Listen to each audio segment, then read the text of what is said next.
और बच्चों मैट्रिसेस हो गए सबका खत्म। मैट्रिसेस में ज्यादा डाउट्स भी नहीं आए और इजी सा चैप्टर लगा। ठीक है, अब ऐसे ही हम नेक्स्ट चैप्टर करेंगे डिटर्मिनेंट, वो भी उतना ही आसान लगेगा, ज्यादा मुश्किल नहीं लगेगा। जो डिफिकल्ट वाला पार्ट है उसको कैसे आसान करना वो मेरा काम है, आप लोगों का नहीं है, वो मैं अपने हिसाब से बताऊंगा। बट आप मेरे तरीकों को फॉलो करते रहो, मेरे मेथड्स को फॉलो करते रहो और उसी हिसाब से प्रैक्टिस करते रहो, वो बहुत इंपॉर्टेंट है।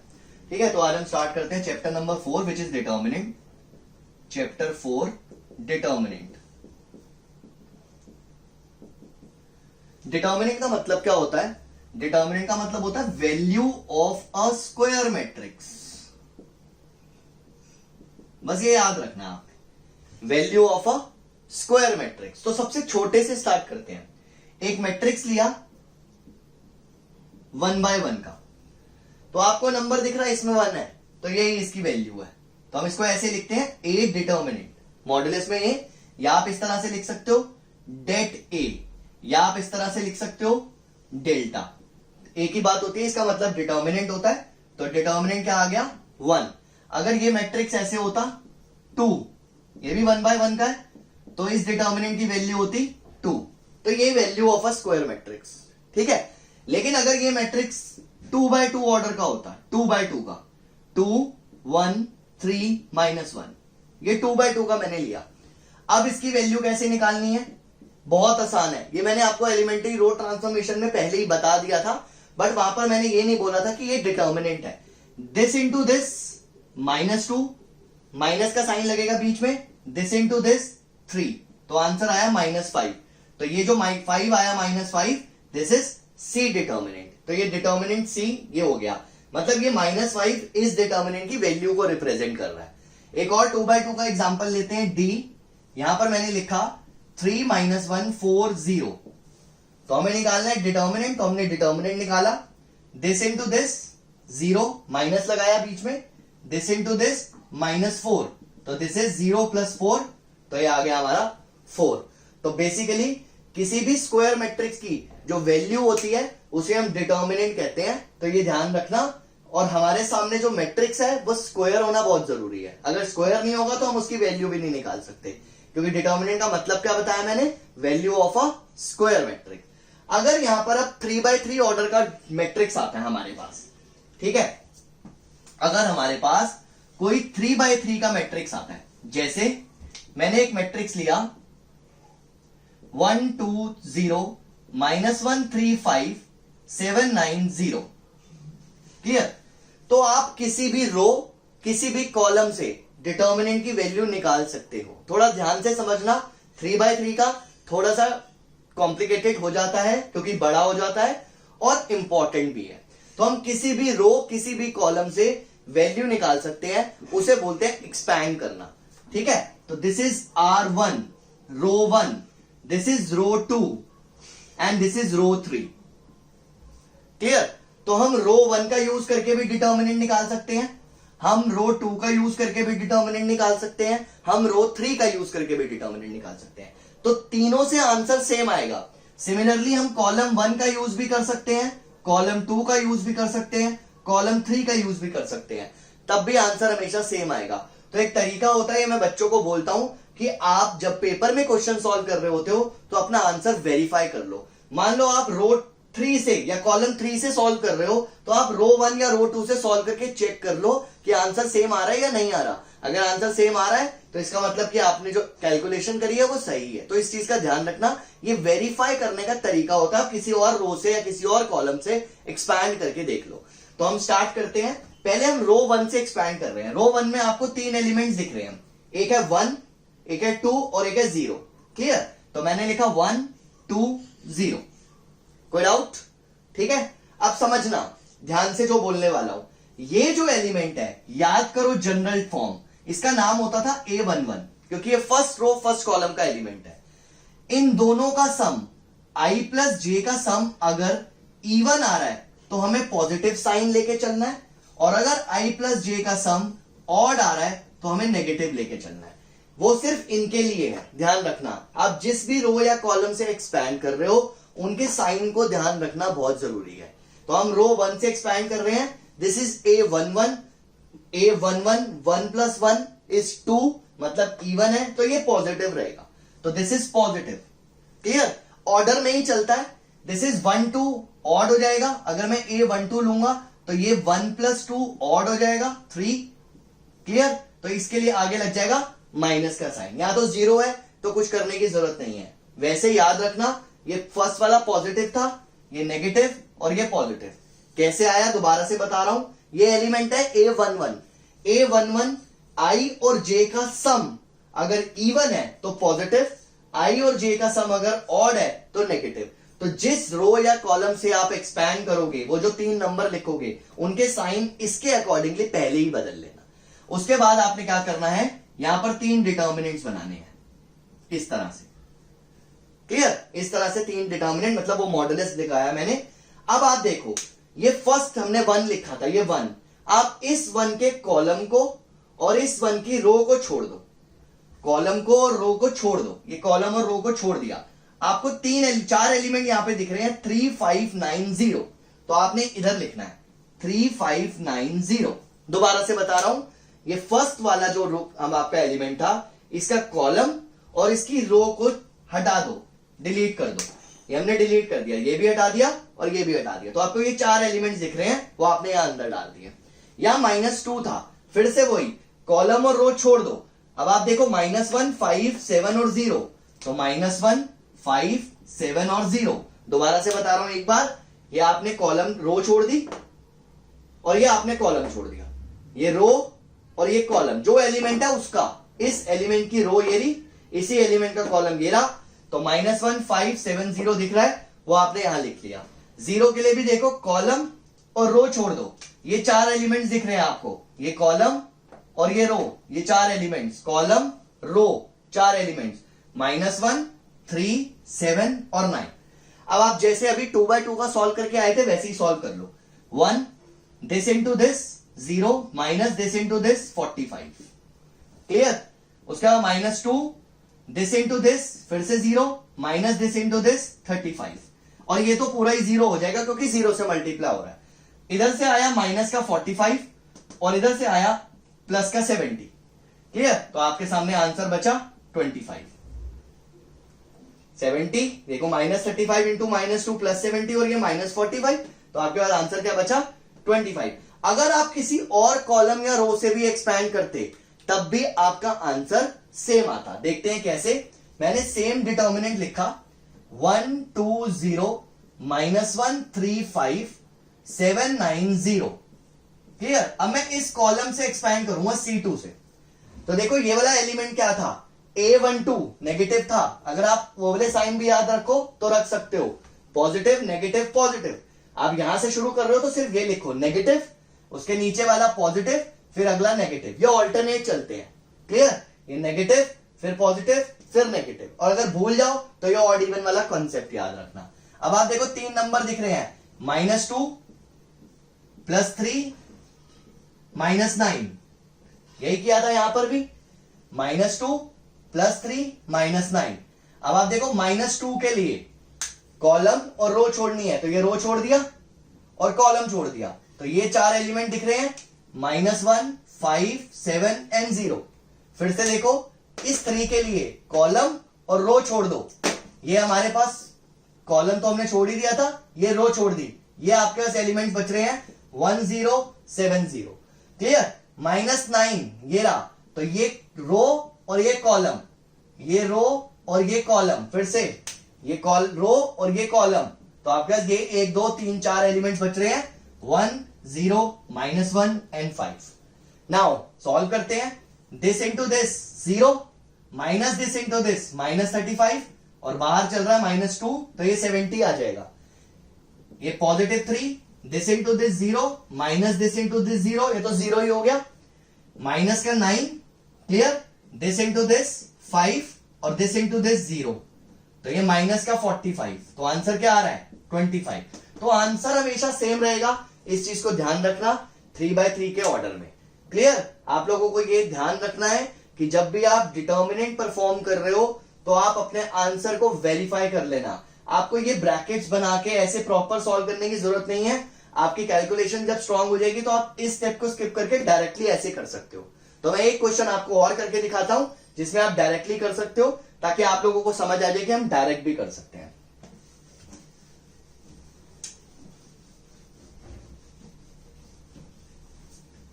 क्वेश्चन लिखा हमने 3 -1 7 2 0 4 1 5 -1। देखो सबसे पहले तो ढूंढो जीरो कहां पर है। इस रो के अंदर जीरो है और इस कॉलम के अंदर जीरो है, तो आप रो 2 से भी कर सकते हो, कॉलम 2 से भी कर सकते हो। उससे क्या होगा कि एक एलिमेंट तो जीरो ही आ गया, तो दो सॉल्व करने पड़ेंगे खाली। ठीक है, मान लो मैं रो 2 से कर रहा हूं, तो देखो ये पॉजिटिव होता था तो इसका साइन नहीं लिखना, इसका लिखना है नेगेटिव पॉजिटिव नेगेटिव।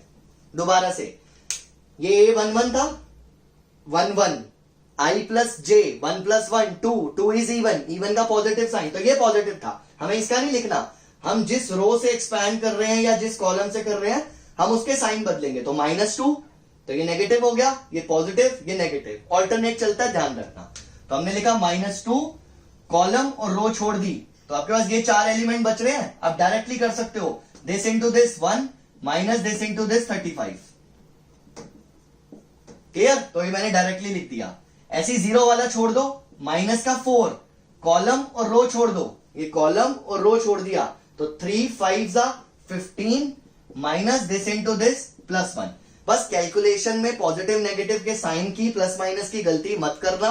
तो आप डायरेक्टली भी कर सकते हो, अगर आपको लगता है कि वैसे करना है जो मैंने अभी इससे पहले बताया था, आप वैसे कर लो, गलती नहीं होनी चाहिए। बाकी आप जैसे मर्जी करो, उससे कोई प्रॉब्लम नहीं है। तो यहां से आ गया -2 इंटू -34 -4 इंटू 16। क्लियर, ये 16 -4। यहां देखो पॉजिटिव का आ रहा है 68 और यहां आ रहा है माइनस का 64, तो आंसर आया 4। क्लियर, ये हमने रो 2 से किया था। दोबारा से लिखते हैं 3 -1 7 2 0 4 1 5 -1। क्लियर, अब हम कॉलम 2 से करते हैं। कॉलम 2 से तो ये पहले वाला नेगेटिव होता है, ये पॉजिटिव ये नेगेटिव। अब समझना बात को, बहुत इंपॉर्टेंट है, नेगेटिव नेगेटिव पॉजिटिव काउंट होगा, तो ये 1 ब्रैकेट लगाया, कॉलम और रो छोड़ दिया, तो कॉलम और रो, तो ये 4 एलिमेंट बचेंगे, ये 4, तो this into this -2 this into this -4। उसके बाद ये तो जीरो लेने की जरूरत नहीं है, नेगेटिव पॉजिटिव नेगेटिव, तो ये माइनस का 5 कॉलम और रो छोड़ दिया, तो आपके पास ये 4 एलिमेंट बच रहे हैं, this into this 12 minus this into this 14। यहां से देखो क्या आ रहा है, माइनस का 6, और यहां से देखो क्या आ रहा है, -2 और -5 प्लस 10 हो जाएगा। -2 इंटू -5 प्लस 10, 10 में से 6 गए 4, तो देखो दोनों से आंसर सेम आ रहा है। तो बहुत कम टाइम लगेगा और वेरीफाई भी हो जाएगा। तो ध्यान रखना, डिटर्मिनेंट का मतलब होता है value of a square matrix.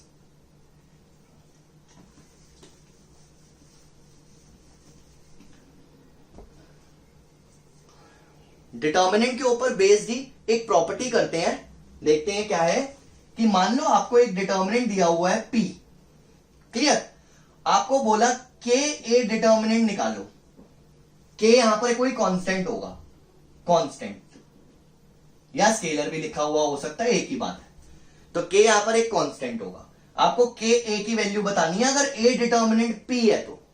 ठीक है, और ऑर्डर जो दिया हुआ है ए का, वो दिया हुआ है m/m। क्लियर, ये ऑर्डर दिया हुआ है।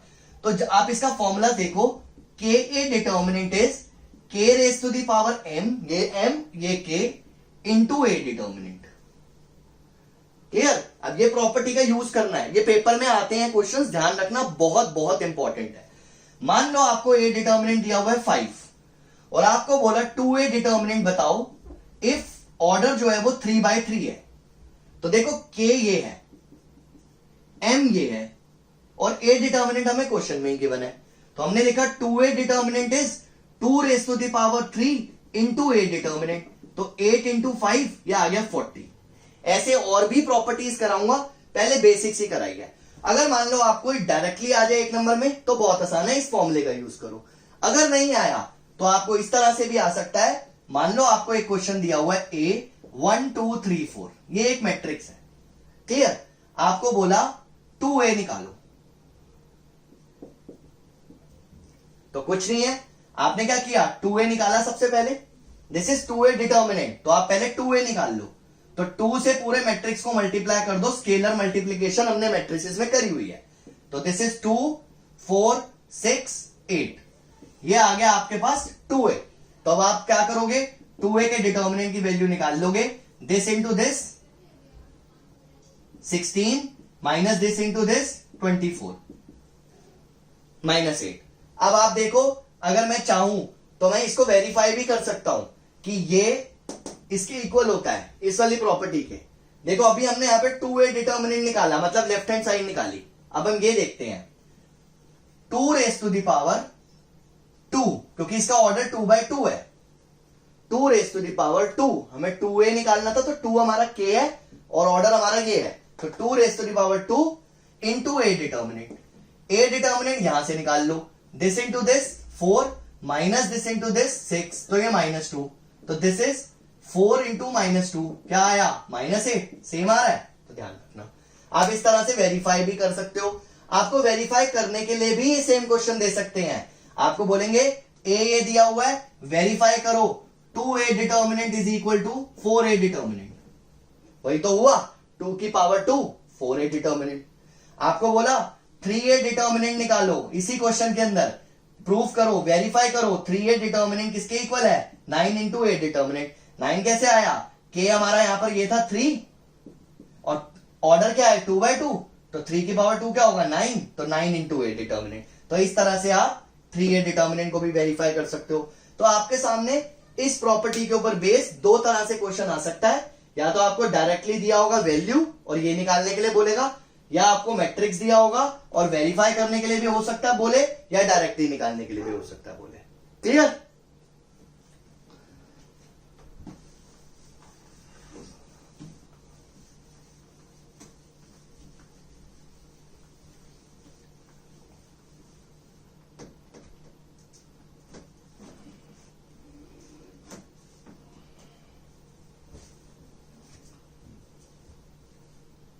डिटर्मिनेंट की फर्स्ट एक्सरसाइज के ऑलमोस्ट मैंने क्वेश्चंस बता दिए हैं आपको।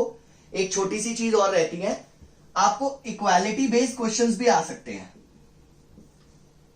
यहां पर आपको ऐसे दिया होगा x 4 2 1 determinant is equal to, ऐसे ध्यान से देखना 3 4 5 7। अब आप समझना, है तो ये दोनों मैट्रिसेस ही 2/2 ऑर्डर के, लेकिन हम x की वैल्यू 3 नहीं लिख सकते, क्योंकि x की वैल्यू 3 तब लिख सकते थे जब ये दोनों मैट्रिसेस इक्वल होते, जब ये दोनों मैट्रिसेस इक्वल होते, यानी कि ये x is equal to 3, 4 is equal to 4, 2 is equal to 2 and 1 is equal to 1। यहां पर ऐसे होता, मतलब सारे एलिमेंट एग्जैक्टली सेम होते, तो हम x इज इक्वल टू 3 लिख सकते थे। अगर आपके सामने कभी ऐसी सिचुएशन आ रही है, तो इसका मतलब होता है कि वैल्यू ऑफ मैट्रिक्स जो है वो इक्वल है। तो आप वैल्यू ऑफ मैट्रिक्स निकालोगे, this into this x minus this into this 8। Clear? और इज इक्वल टू रखोगे this into this 21 minus this into this 20। तो x minus 8 is equal to 1। तो x की वैल्यू कितनी आ गई यहां पर 9। ये चीज का ध्यान रखना बहुत बहुत इंपॉर्टेंट है। कभी आपके सामने ऐसी सिचुएशन भी आ सकती है, x 3 2 इज इक्वल टू, यहां पर आपको दिया हुआ है 5 4 5 5 3 2। क्लियर? अब आपके सामने ये सिचुएशन आ रही है, तो अगर यहां पर इस तरह से मैट्रिसेस दिए होते तो आप x की वैल्यू 5 लिख देते डायरेक्टली, अगर मैट्रिसेस दिए होते तो। अगर आपको मैट्रिसेस नहीं दिए, इस तरह से डिटर्मिनेंट के सिंबल्स दिए हुए हैं, ये डिटर्मिनेंट के सिंबल्स ही होते हैं ना, a डिटर्मिनेंट। तो अगर आपको ऐसे मॉड्यूलस बना के दिया हुआ है, तो आपने क्या करना है, this into this minus this into this. समझना आप बात को, is equal to this into this minus this into this. तो ये पार्ट कट गया, x स्क्वायर की वैल्यू 25, तो x की वैल्यू क्या आई +-5। तो अगर आपने खाली 5 लिखा आंसर इसमें, तो मार्क्स कट जाएंगे। यहां पर आंसर क्या होगा, x इज इक्वल टू +-5। तो इन ब्रैकेट्स का भी ध्यान रखना जो ये है, अगर ब्रैकेट्स दिए हैं और सारे एलिमेंट्स एग्जैक्टली सेम है, तो आप कंपेयर करके x की वैल्यू निकाल सकते हो, जैसे मैट्रिसेस में निकालते थे। अगर आपको ब्रैकेट्स की जगह ऐसे मॉड्यूलस बना के दिया हुआ है दोनों तरफ, मतलब डिटर्मिनेंट दिया हुआ है, तो आपको याद रखना है कि अगर एलिमेंट सेम नहीं है तो हम तो वैसे भी x की वैल्यू कंपेयर नहीं कर सकते, अगर एलिमेंट सेम नहीं है तो हमने डिटर्मिनेंट निकालना है, जैसे हमने सीखा था this into this minus this into this और this into this minus this into this, और उसके बाद इक्वेट करके x की वैल्यू निकालनी है। सेम कॉन्सेप्ट यहां पर भी यूज किया कि अगर आपको ऐसे ब्रैकेट्स दिए होते मैट्रिसेस के तो आप directly x is equal to 5 लिख देते, कोई प्रॉब्लम नहीं है। लेकिन अगर आपको ऐसे डिटर्मिनेंट्स दिए हुए हैं तो आपको इस तरह से इक्वेट करना है और x की 2 वैल्यूज आ रही हैं, यहां पर ये ध्यान रखना है। अब आप डिटर्मिनेंट की फर्स्ट एक्सरसाइज पूरी सॉल्व कर सकते हो आराम से। नेक्स्ट एक्सरसाइज मैं कल ही दे दूंगा आपको, आज मैं आपको ये बता रहा हूं, कल आपको नेक्स्ट वीडियो मिल जाएगी सेकंड एक्सरसाइज के कॉन्सेप्ट्स की, और वो बहुत बहुत इंपॉर्टेंट है और एग्जाम में आने वाला टॉपिक है, और मेरे कराने का तरीका भी बिल्कुल अलग होगा, जिससे कि आपको मैं गारंटी देता हूं कि उस टॉपिक के अंदर आपकी कोई भी गलती नहीं हो सकती। क्लियर? कुछ स्पेसिफिक क्वेश्चंस को छोड़कर आपके सारे क्वेश्चन सॉल्व हो जाएंगे। वो स्पेसिफिक क्वेश्चंस भी सिर्फ ट्रिकी क्वेश्चंस की बात कर रहा हूं, बाकी आपके सारे क्वेश्चंस अपने आप सॉल्व होंगे। आपको पता होगा कि क्वेश्चंस में क्या स्टेप्स हमने अटेम्प्ट करने हैं। बाकी बच्चों को जो प्रॉब्लम आती है उस पर्टिकुलर टॉपिक के अंदर कि वो एक पर्टिकुलर जगह पे आके कभी कभी अटक जाते हैं, तो मैं नहीं चाहता कि मेरा कोई भी स्टूडेंट किसी भी स्टेप पे अटके, तो मैं आपको कुछ ऐसा तरीका बताऊंगा कि आपकी उस पर्टिकुलर टॉपिक में जो मैंने अब आगे कराना है उसमें बिल्कुल भी गलती ना हो। वो बहुत बहुत इंपॉर्टेंट टॉपिक है। क्लियर? तो आप तब तक ये अच्छे से फर्स्ट एक्सरसाइज कर लेना, बहुत अच्छे से प्रैक्टिस कर लेना डिटर्मिनेंट निकालने की।